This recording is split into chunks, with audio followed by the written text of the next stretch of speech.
Satu lagi pertanyaannya dari Bunda Rida Nurfarida. Karena pengalaman saya ketika pandemi berjalan di rumah tidak optimal karena dengan adik-adiknya yang masih kecil.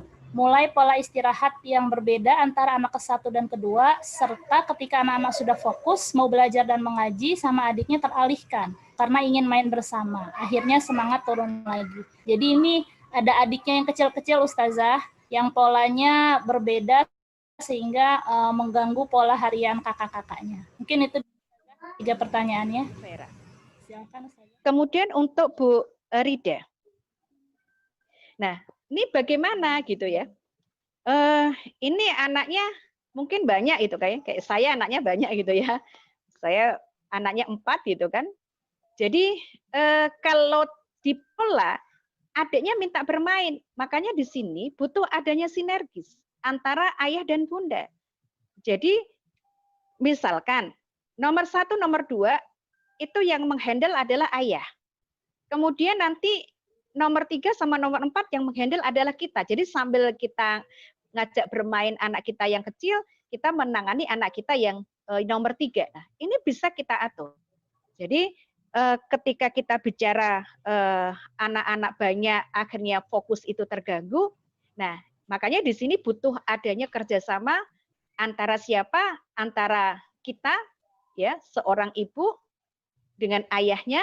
Untuk apa? Untuk bisa menjalankan program di rumah. Nah, kalau ternyata ayah ternyata belum bisa nih diajak untuk bekerja sama, mungkin yang paling gede bisa kita ajak kerjasama, yang paling besar. Misalkan gitu kan, kita bermain dengan anak kita yang kecil, terus kemudian anak kita yang sudah membutuhkan di program itu bersama dengan kakaknya. Ya misalkan saya, anak saya yang paling gede kelas 6 sekarang lulus kelas 6 gitu ya. Nah, ini bisa dimintain tolong gitu kan.